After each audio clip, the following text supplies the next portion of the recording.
You've got him, and he's got you. And that's enough. If there's nothing else, if that was my whole message to you tonight and we just walked off the stage, you get all you need right there. You got him, and he's got you. But there is more for you tonight, and I can't wait to bring it to you. I'm excited to preach tonight. Anyone excited for the Word of God? I always just got to gauge where you're at so I can find out how hard I got to work, you know? I got to find out where you're at. Okay, we're going right to it. I'm going to hit you with the title right up front. The title of this message tonight is this. It's The Last Word. The last word. Look at your neighbor and say, the last word. Come on, I thought you said you're ready to preach. Say, the last word. The last word. That's right. That's right. The last word. There's a lot to be said in life about the last word. So we're going to talk about it for a few minutes. If you have ever been in a fight, let's make this personal. If you've ever been in a fight with, say your lovely, beautiful wife. Not a fight, because when you're married, you really don't fight. You're on the same team, but you sure do have moments of intensity. Should we call it that? Moments of intensity when you're in a relationship, when you're dating, when you're married too. And I don't know if any of you are petty like me, but I'm petty. I'm real petty. And I always want the last word.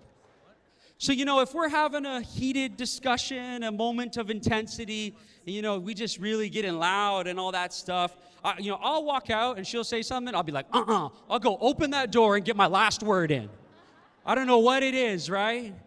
But you know what it's like when you fight with someone and it's like there's something inside of you that just wants to get the last word. Even if it's not good, even if you're just like, yeah, well you stink. There's something inside of you that just, it's satisfying to get the last word. And I don't know why, but I've been thinking about this, and I think it comes from the point of that we like to be in control. We like to feel in control. And when you feel like you got the last word, you feel like you're winning. You're in control. We're also very competitive.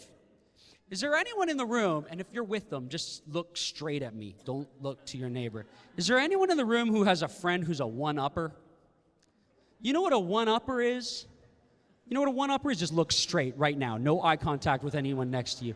I'll give you an example. It's like, you see them, whoever they are, right?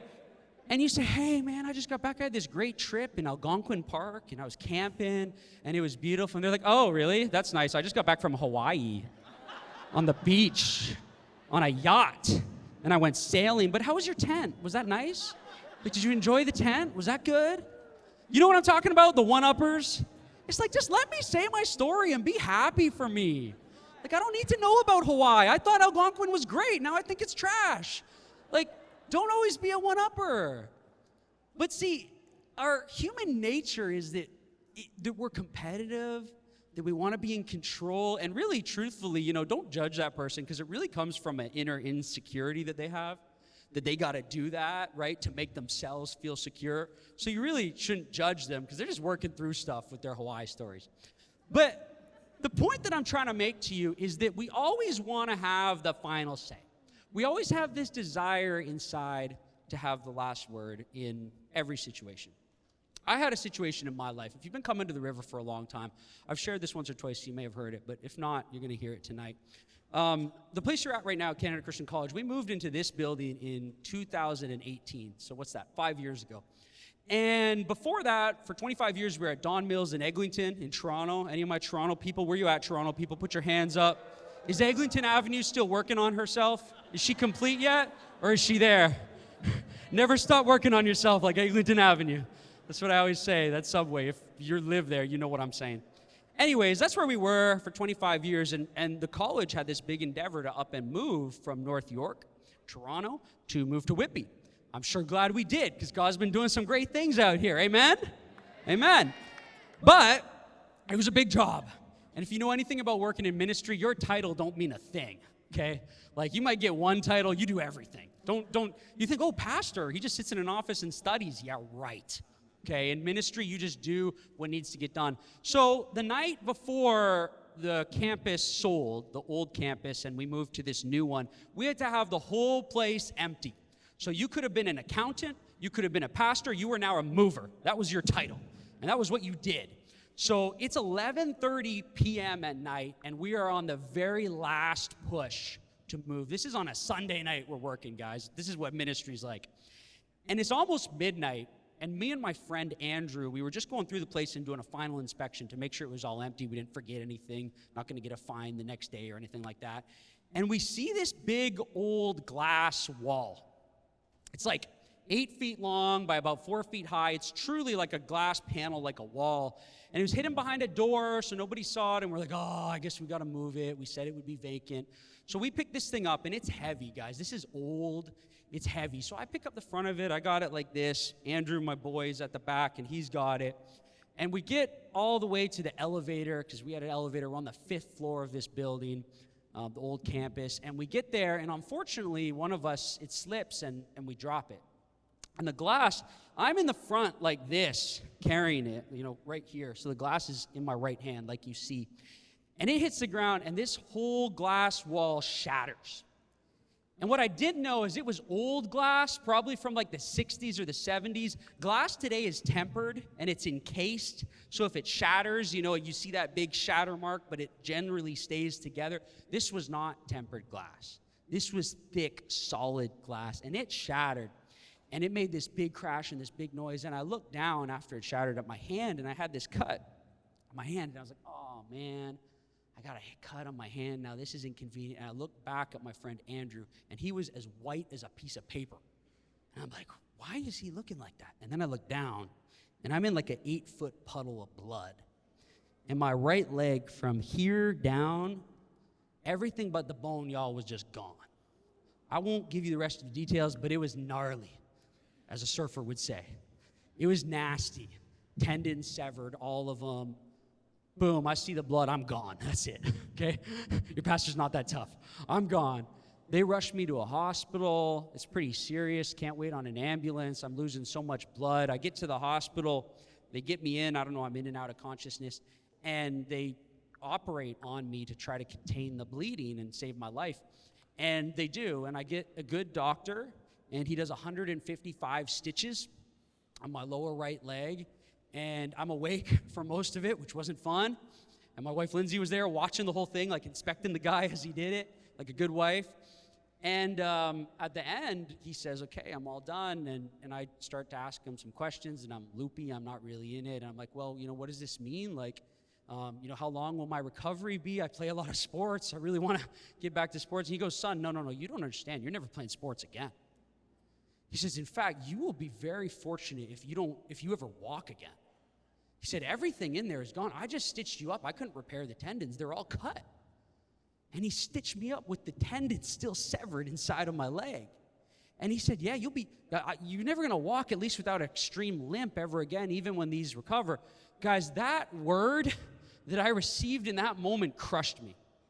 If you know anything about me, I play basketball on Fridays. I play soccer on Wednesdays. Sports are my life. It's my outlet. It's what I do. And now I find out I'm not going to walk again. This was a very low moment for me. But how many know that even the best doctors, they don't get the final say? How many know that there is a great physician who is still seated on the throne? And I'm not saying anything about, this guy was amazing, and he was kind, and he was just telling me his opinion. He was a great professional. I'm thankful for him. But I got a second opinion, and I got another surgery 4 days later. And that surgeon said, no, we can repair these. It's a hard surgery, but we'll find how to do it. And he repaired all the tendons that were severed in my lower leg. And he said, look, Ryan, you're not going to walk maybe for a year, but if you put in the work, you're going to get back. Well, guess what? Today, I'm jumping up and down. I got a soccer game tomorrow night. You know what I found out that night? That the doctor doesn't get the last word. The Lord gets the last word. In every situation, he always gets the final say. That's the laughy, clappy point part of that story. But if you were in my head after hearing that word, man, I went to a low place. I had some real negative thoughts. My thoughts were attacking me. And guys, that's life. Your thoughts are going to attack you sometimes. When you go through hard seasons, your thoughts are going to attack you. It doesn't mean you're broken. It just means that life is hard. But what I want to preach on tonight and tell you, your thoughts might attack you. That might happen. But the last word that you hang on to, that you cling to, when everything is falling apart, when your mind is attacking you, what that last word is that you hold on to is important. Who has the last word is very, very important. So my question for you tonight is this. Who gets the last word in your life? Who gets the last word in your heart? Who gets the last word in your mind? Is it the enemy? Oh, because he's in there. You trust me. The enemy, that's his playing ground. He wants to get in that head and give you all kinds of thoughts. Is it someone else? Is it what your parents say? Is that the final say? Not all of us have great family dynamics. Is it what someone spoke over you? Did you accept that and hold on to that? Or how about this one? Even is it you? Is it the things that you think about yourself that you have adopted as the last word over your life? It's a question that we all have to answer. Who gets the last word in our life? Is it you? Is it the enemy? Or is it him? Is it he that gets the last word? Regardless of what your answer to that question is, there is a true fact, whether we like it or not, God always gets the last word. God gets the last word. And you don't have to just trust my testimony. In fact, it's in the Word of God. The last chapter of the entire Bible, the book of Revelation, literally his last words to us in the Bible, chapter 22, verse 13 says this. He says, I am the Alpha. Come on, somebody. I am the Omega. I am the first and the last, the beginning and the end. He is the Alpha. That means he is the beginning, and he is the Omega. That means he is the end of your story. He started it, and guess what? He will be the one that finishes it every single time. So no matter what your question was, you got to understand and come to terms with the fact that God always has the last word. That verse 13 preaches real nice, but it's not that easy. If we really break it down, that God is the Alpha and the Omega, it's not so easy. So let's start. Let's dive in. God is the Alpha. What does that mean? That means that God was the beginning, that he started it. For me, that's the easy part. I have no problem believing that. Another hat I wear is that I'm a professor here at Canada Christian College. I teach a lot of things, but right now I'm teaching philosophy, Introduction to Christian Worldview. It's an awesome class. So I'm going to take you there for a moment, and I'm not even going to charge you tuition. You don't even have to become a builder to get this, okay? This is where I start everyone in Introduction to Christian Worldview. I make sure that they accept the fact that God is the Alpha. And I do it here. I put up this picture on the screen in my class. And I show them this simple, seemingly random image, and I ask them what it is. Most people say it's a barn or a farmhouse in the middle of nowhere. Most people would say it's dilapidated, it's old, that someone hasn't been taking care of it. And then, I won't do it now, don't worry, I'm not going to put you to sleep. I spend 20 minutes trying my hardest to convince them that that barn had no designer and had no builder. That no one built that barn, that it is just there, and it just happened by accident. And y'all, I go through it. See the forest in the background right there, that little forest in the side? I start explaining to them. Lightning hit a tree and split that tree. And just by happenstance, it formed a 2x4. And then a hurricane began, and the hurricane brought the 2x4 all the way over to the foundation line of where it is. And then you won't believe it, 100 million years, another tree was struck, and another 2x4 went all the way over there and landed on top of it, but wind came and blew it down. So now it has to restart. And I go through this, and just like you were laughing at me, they always laugh at me. And they belittle me. It's rude. But I go through it anyway. And then they start pointing out stuff. They're like, Professor, that's got windows. It's got a peaked roof to have positive drainage for water flow. That means someone designed it. They start bringing out the complexities of that building as proof that there is a designer and someone built it.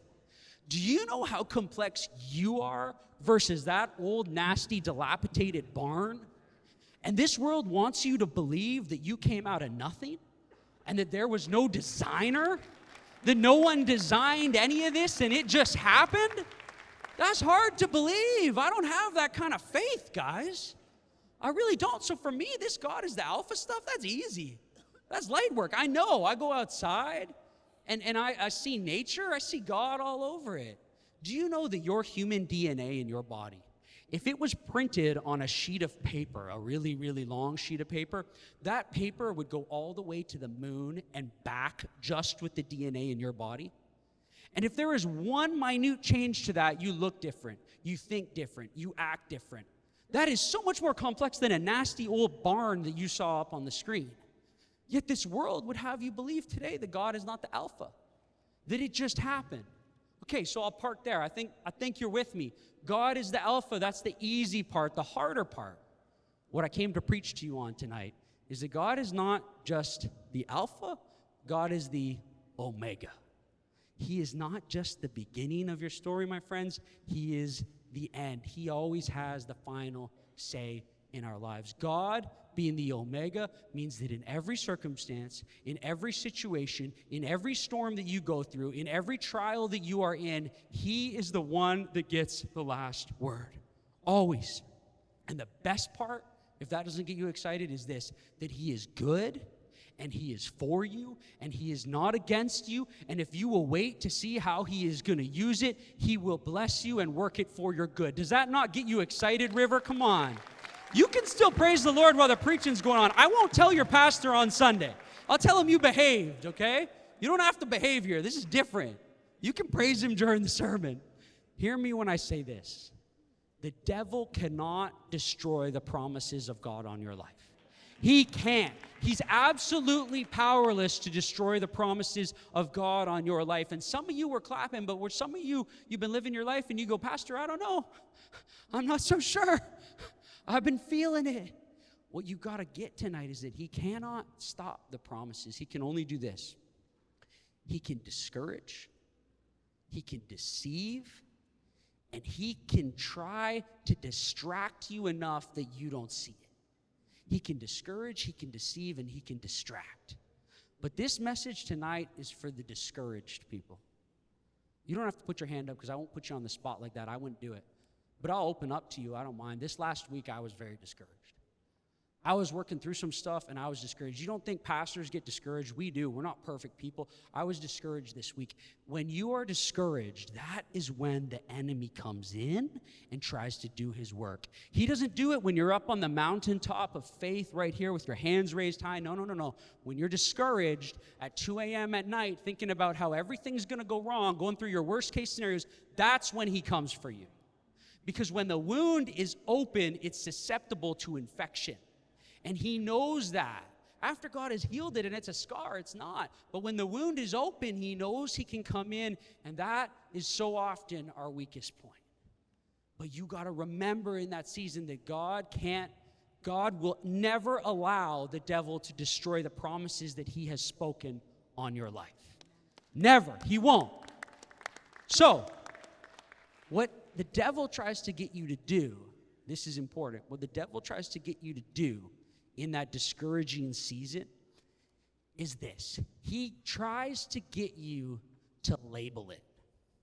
He tries to get you to label it, whatever it is, before the Omega has finished that scene and that story. Because he can't stop it from happening. That's not possible. He can't. He doesn't have that kind of power. We give him too much credit.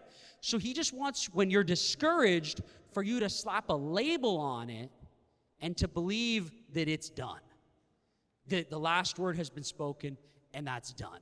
Would you look at your neighbor and become a preacher for the next 5 seconds and just yell at him real river loud, don't label it. Come on, you can be rude. Don't label it. Oh my gosh, this guy right up here just terrified me. That was so loud. You're going to be a preacher one day. Well done. Don't label it. I didn't even ask you to repeat it, and you did. That's good. You're getting the point.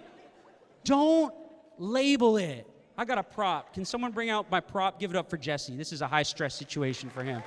Yeah, Jesse.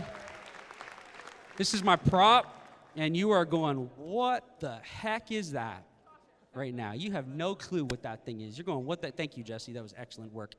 You're going, what the heck is that? We don't know yet, but we do know that it's got a lot of labels. Caution, danger, heavy, fragile, do not touch, broken. It's got labels all over it. Those are the kind of labels that the devil wants you to put on your story, on your life. He wants you to accept a label like defeated, like done, like broken. He wants you to accept a label like maybe this one, heavy. You've been through some stuff and now everything's just got to be so heavy. He can't have you knowing that there is one whose burden is light and whose yoke is easy. No. He can't have you knowing that. So he's got to get you to stick this on, that it's just always got to be heavy. And then he's got other labels he wants you to get. Remember that time you had your heart broken? And someone who was supposed to love you and care for you broke your heart? Now he wants you to take a fragile sticker and put it on your soul. And go, because I was broken once, I'm always going to be broken again. Because I'm fragile, I'm cracked, and I just got to wear that label with me everywhere I go. I'm fragile. See, he's got to get these labels on you, because if you won't label it, he loses. But if you can label it, if he can get you to label it, he can start having you believe lies like this, that you are your trauma, that you are your addiction. It's just who you are. You can't break who you are. He wants you to label until you can't even see what God designed you to be because you're covered in labels. This is the trick of the enemy. But my friends, you got to understand something. To label it, my second point, to label it is to limit it. When you label that whatever that experience is that you've gone through, whatever that hardship is that you are going through right now, when you label it, you limit what God can do with it. You limit how he's going to use it. The label is the biggest tool and trick of the devil, but the devil doesn't get to label you because the devil didn't make you. He's not your maker, so he doesn't get to put labels on you that stick. You know I give a lot of grief to people with Androids. Where are the Android people at? Yeah, you're always loud. You can put an Apple sticker on your Android. Guess what? It's still an Android. Because you didn't make it. Go to the Apple store and tell them you want to trade in your iPhone. They'll laugh at you. But why do we take the labels that the devil has put on us and accept them as who we are? He didn't make us. The only one that can make it an iPhone is Apple because they made it. But that's what we do in our lives. We accept his labels. He doesn't get to label it. Hear me when I say this. Nor does he get to disqualify you because of what has happened in your life or happened to you. Someone needs to hear that. He doesn't get to label you. He also doesn't get to disqualify you. That kind of thinking, if you adopt that kind of thinking, that's 2023 kind of thinking. It's called cancel culture. You ever heard of that? Don't get scared. I'm not going political, okay? I'm not going political. But cancel culture is this. Because of what you have done in your past, you are canceled. The way Christ works is the exact opposite from that. He says you are not canceled because of your past. Your past is canceled because of your Christ. Come on. Your past is canceled because of your Christ. We got cancel culture in the kingdom too. It just looks a lot different. You're not disqualified because of what has happened to you or what you have done. That's a lie from the enemy. You are covered by the blood. But the devil, he can't have you knowing that. The enemy loves to label you. But if we're being honest, people love to label too. People love to label you. But let's get real honest. Let's be mature Christians tonight. I'll come out here and get in your grill for this. Let's be mature Christians tonight. The devil loves to label it. People love to label it, but there's no one that loves to label more than you, more than me. I love to label people that come in my life. I do something even worse than that, though. You know what I do? I love to label myself. When we talk about the enemy labels, the enemy this, the enemy is not always the devil. Sometimes the biggest enemy in my life is Ryan McVety. Sometimes the biggest enemy in your life is you. And you have adopted labels and put them on yourself, sometimes not even at anyone else's fault. But you have adopted labels like, I could never do that. Like, I'm broken and I'll never be whole. I'll never be free. Sometimes we do that. No one labels you like yourself. If we're being honest, let's just get real tonight, real preaching. You have counted yourself out so many times. You have said, there's no way I can get that job. There's no way I can parent these kids. They are driving me nuts. I can't get 30 seconds of rest. You have gone where there's no way I can stay true to my parents. They're trying to control me. I can't live in this house anymore. I got to get out. There's no way I could do it. We love to label ourselves, my friends, and sometimes in 2023, we wear our labels like a crown. We're proud of them. We're proud of our problems, and we wear them around. The only crown that you should be wearing is a crown of a son or daughter of the King of Kings. That's the only crown that the Lord wants on your head, and it's a totally different crown than the labels you put on yourself. Guys, you still have time. You still have game. You're still in the fight. The enemy needs you out of the fight because he knows how the fight ends. God is undefeated 999,000 times and His only path to have you not see the promises on your life is to get you to quit. And he does it by labels, by putting labels all over you. But we got to stop living by old labels that have been ripped off of us because of the cross and thrown as far as the east is from the west. That's what the Bible says about your past, about you, the labels that the enemy has put on you, that it is as far as the east is from the west. He has removed all of them. And you might say, okay, Pastor, that's cool. You might be like me. You might be a little bit of a skeptic. Sometimes you go, okay, that's cool. I'm down with that. But I'm a realist. I only put a label on that situation because it's actually over. Like, your preaching is cute and all, but it's over. Like, that marriage, I'm never restoring that. There's no way. Or like, I'm 43 and still single. It's impossible. It's over for me to find somebody. I don't know what your story is. I don't know, but you might be like that and you go, no, it's really over. Do you know what over means?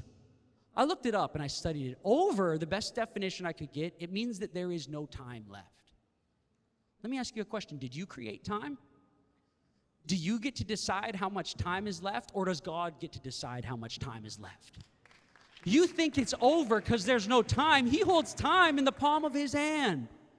You don't know. Even when you think it's done, my friends, so often the half has not yet been told. You see it all over the Bible. You see it all over the scriptures. You take Joseph. Who remembers Joseph, the coat of many colors, right? The favorite son. What happened to him? He got thrown in a pit to die. Oh, but they couldn't do that. So what did they do instead? They sold him to slavery. He became a slave. Oh, what happened to him after that? He got lied about when he was just doing his best to get out of slavery, and he gets imprisoned. Do you think when any of those seasons were on, he thought that he would one day be prince and the second most powerful man in the most powerful empire in all of the world? There is no way he saw that. He had no clue he would be a prince when he was thrown into those situations. And he could have said, I'm over. It's done. And you wouldn't have blamed him. Neither would have I. His brothers betrayed him and sold him to be a slave. But the key of Joseph's story is that he didn't label it. And what happened? God worked it for his good. The Omega got to have the last word in his story. Not his brothers, not the slave traders, not the prison keepers. He didn't label it. Guys, it's not over. There is more to your story. Some of you, though, I can sense it. You're still like, really? Because you don't get it, Ryan. You don't get how bad it is. It's dead. I get your definition of over. What about dead? You ever heard of Lazarus in the Bible? That dude was completely dead. I'm not talking like, oh, his heart stopped 10 minutes ago. No, the corpse was beginning to stink, the Bible said. He was absolutely dead. And guess what? Jesus Christ walks in and he says, get up. And what happens? Lazarus gets up. I don't know how dead your story seems, but hear me when I say this. Premature labels kill mature blessings. Premature labels kill mature blessings. The type of blessings that God has for you in this life are not the little trinkets like a new fancy car. They're not the little trinkets like a little help on rent this week. No. The type of blessings God has for you are mature blessings. There are blessings that take time to grow. Maturity takes time. They are real blessings that he has for you in this life. But if you label them prematurely, you can kill them. The devil can't do it, but you can. You can kill them. See, God is on the throne, not labels. But when you put your circumstances and your labels on the throne, you elevate your labels to the top place. And you put them on the throne. It's what the devil wants. He needs your focus off of who you've got and on the situation that you're in, on what you're in. You hear me preach on that all the time. It's the only way that he can win. But guys, if it's not God's time, you can't force it. But I hope you get excited about this, because when it is God's time, you can't stop it. The enemy can't stop it. The people who put labels on you can't stop it. When it's God's time, you can't stop it. The common denominator in that dichotomy, though, is that it's God's time. It's not my time. I don't get to decide. He gets to decide. If you don't believe Ryan McVety, that's fine. Read Proverbs 16:1. It says this. It says that we humans make plans, but the Lord has the final word. He always has the final word. I don't know about you, but I had a lot of plans for my life, and it's looking a whole lot different than the plans that I had, because he has the last word. He has the final say. He is the one that's on the throne, and that is good news that he's on the throne. Because I tried life with me on the throne, and guess what? It didn't work out so good. I don't recommend it. Him being on the throne is good news. More good news is if you're one of those people that are skeptical of this, because the situation is so rough right now. The cards are stacked against you so incredibly. Don't forget for a moment that God is a God of the comeback. God is a God of the mismatch. You ever heard of David and Goliath? You ever heard of Joshua and the walls of Jericho? A bunch of worship leaders with trumpets bringing walls down? Come on, that's a mismatch. A shepherd harp playing boy taking down the greatest warrior in all of the Philistines? God is a God of a mismatch. If it looks like there is no way, I want to remind you tonight that it is simply just a setup. And if you will stay in the fight and you refuse to stick labels all over it, you will see victory. You will see God prevail over your story if you won't label it. The best example in the scriptures, and we're almost done, the best examples in the scriptures is this, of a premature label is this.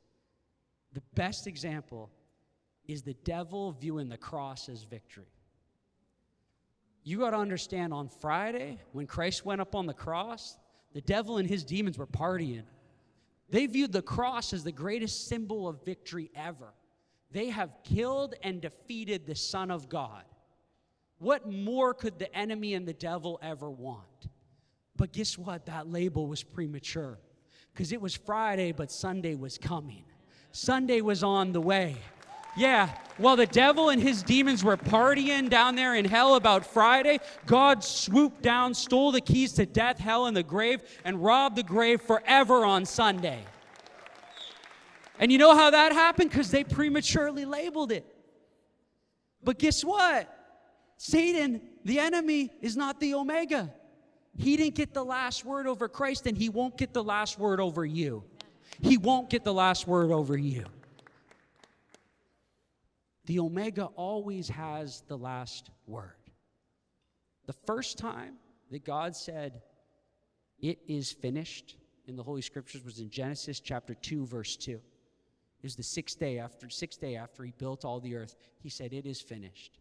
The next time he said that was John chapter 19, verse 30, when Christ uttered his last three words, and he said, "It is finished." And at that moment, sin, death, hell, and the grave would be forever diminished with those three words up on that cross. Why? Because he gets the last word. He has the final say. And that's the best part. of him being the Omega is that you know he has the victory. That brings us to our last point. This is the one that you've been waiting for, that you should be real excited about. My last point is this: you've already won. You've already won. You've already won. See, when the devil piles his labels on you and you start believing all those lies, here's what you start thinking. You start thinking that you need to earn your victory, right? Because I'm broken, so now I got to earn a way to not be broken. I'm fragile, and now I got to fix myself. I'll never be enough, so I got to earn a way to be enough. You don't have to earn victory. You already have victory. You already have it. Don't be deceived by the labels and forget what you have. That's the enemy's trick. If he can get enough labels on you, you can forget what you are. But if you've read the story, you know that he lost, the enemy, and he won, your creator. That's the outcome. And that's how it's always going to end. So if you're one of the people still tonight that haven't been clapping at this good news, that's fine. I love you because I was you. I'm a skeptical person. And maybe you're not, because you might say, I already got the victory. I don't feel victorious. My life is a mess. I don't feel victorious. You might say, Pastor, how come I don't see it? I love when people ask questions. You learn best from asking questions. So if you have a question like that, you say I'm victorious. How come I don't see the victory? There's two reasons why. The first reason is this: God's promises are yes and amen. You can take them to the bank, but every promise he has comes with a process. So if you haven't seen the victory yet, it's not that you don't have it. It's just that you are in the process of seeing it. It's already done. You already have it, but you're in the process of seeing it. And if you're not seeing it after a long time, usually the problem is that you have allowed so many labels to be put on you and over your story and over your calling that you no longer see what you are and what you have. But tonight I want to tell you that you have permission, not just from a preacher, a 34-year-old preacher in cropped cargo pants. You have permission from your Creator to rip off those labels, to throw those labels away. You have permission to rip off every label that the enemy has ever put on your life. This is really hard to do with one hand, but you can do it. You can rip off every single label. Bear with me, y'all. It's happening. This is some real good prop work. You have permission to rip off every single label that has been put on your life. And you can understand that you already had the victory. You don't have to earn it. That it's already yours.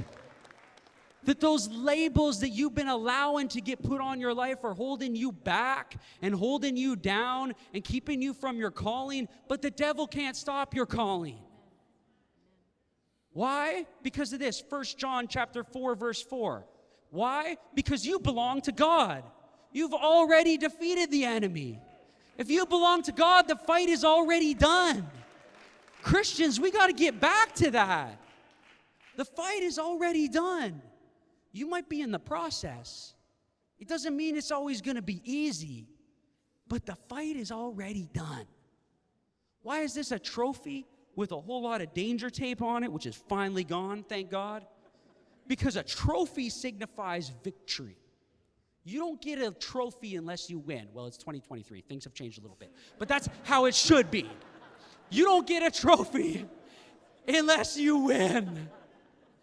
And you already have the trophy. But you didn't see it a minute ago. You just saw a bunch of labels. How many of us, when we get in the mirror, don't see a trophy? We just see broken. We just see fragile. We just see it's always going to be heavy. Just because you don't see it doesn't mean that you don't have it. If you don't believe me, let's get creative for a minute, because I'm a sneaky preacher. Real sneaky. You ready? Look down under your chair right now. You're going to feel something. Just give it a good rip. Pull it real big. Just rip it out right now. Rip it open and lift it up high for me to see it. What you got right now? You got a trophy. You know why? Because you're victorious.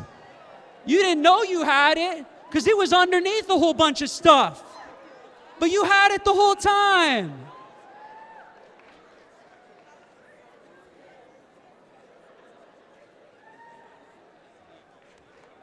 You might ask why? Why a trophy? Preacher, why did you give me a trophy from the dollar store? Because that's where I got it.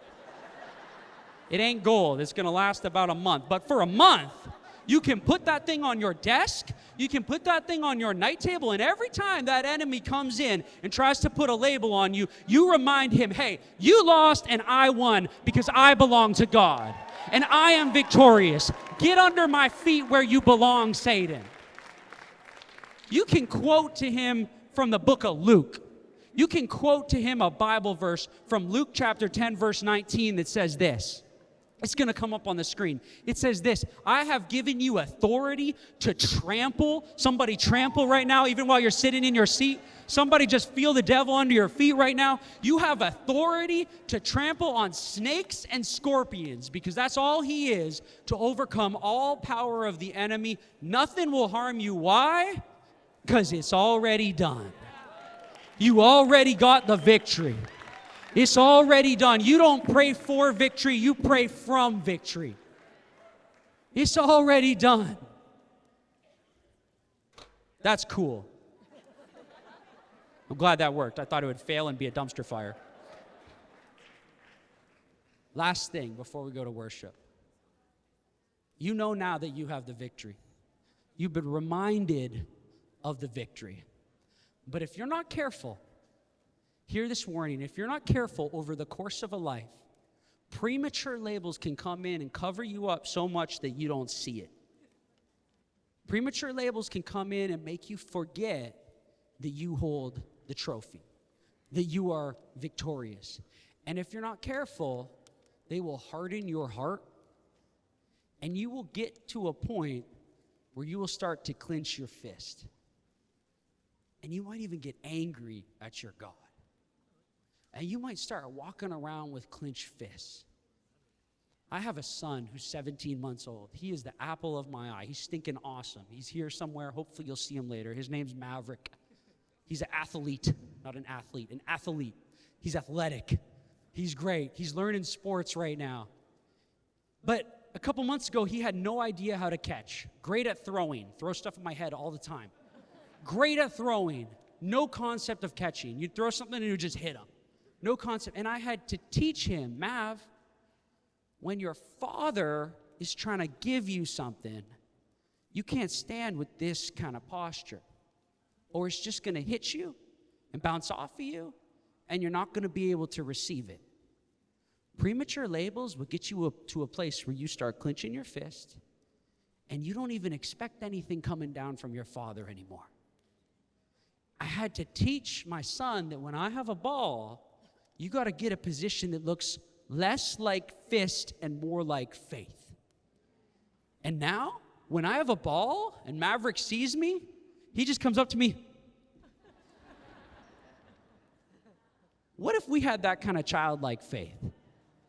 And that we would run to our Father, not with fists clenched and hardened hearts, accepting all the labels and lies that have been spoken over our life.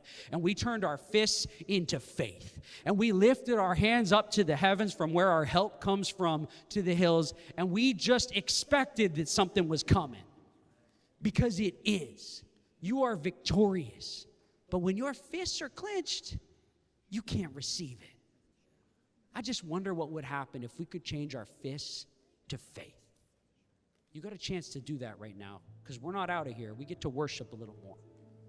So would you put down that beautiful trophy I gave you? Or lift it up high. I don't care. You do you. And stand up onto your feet because we're going to go back into worship. And my prayer for you is this, that you would let go of that clenched fist.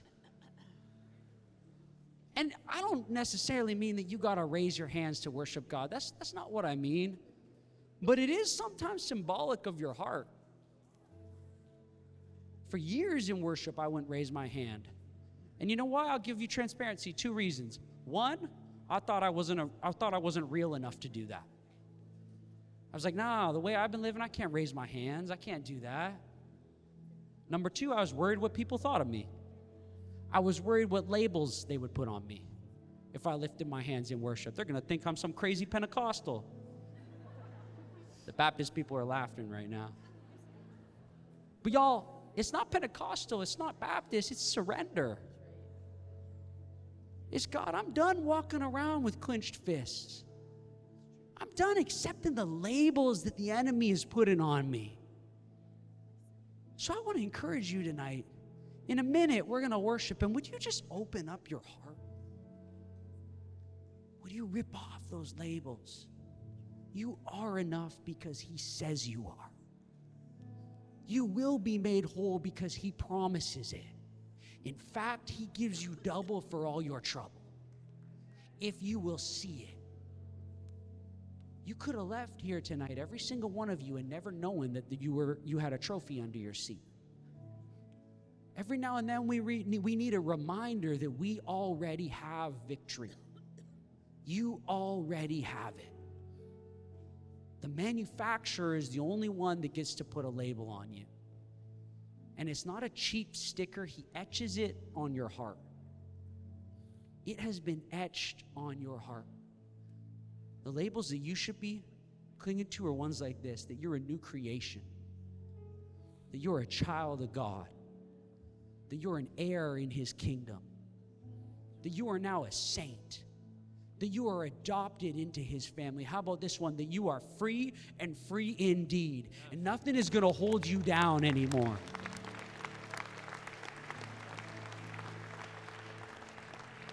So tonight we're going to worship, and we're going to worship good, because we're ripping off labels, and we're putting them down under our feet where the snake and scorpion belongs, where you've been given authority to trample him. Because someone in this room needed to hear tonight that you are not your past trauma. I know it happened. I'm not minimizing it. I know it's hard. I'm not saying it won't be hard, but it's not who you are. You are God's child. You are his son. You are his daughter. That's the only label. I know you've done some stuff, but you are forgiven. If you have accepted Jesus Christ into your heart, you are forgiven, and your name is written in the Lamb's book of life. That's the best label that ever could be placed anywhere. My friends, if there is breath in your lungs today, then it's not over. Because you're not the Omega. The enemy's not the Omega. I'm not the Omega. And no one will get the last word in your life other than your Creator. And he has spoken promises over you to never leave you, to never abandon you, to never forsake you, plans of a hope and a future to prosper your life, not to harm you. Accept those labels tonight. Rip off the other ones. You've already won the victory. Great is his faithfulness. Great is his faithfulness. Accept his promises tonight. Lift your hands right now. Let go of that clenched fist.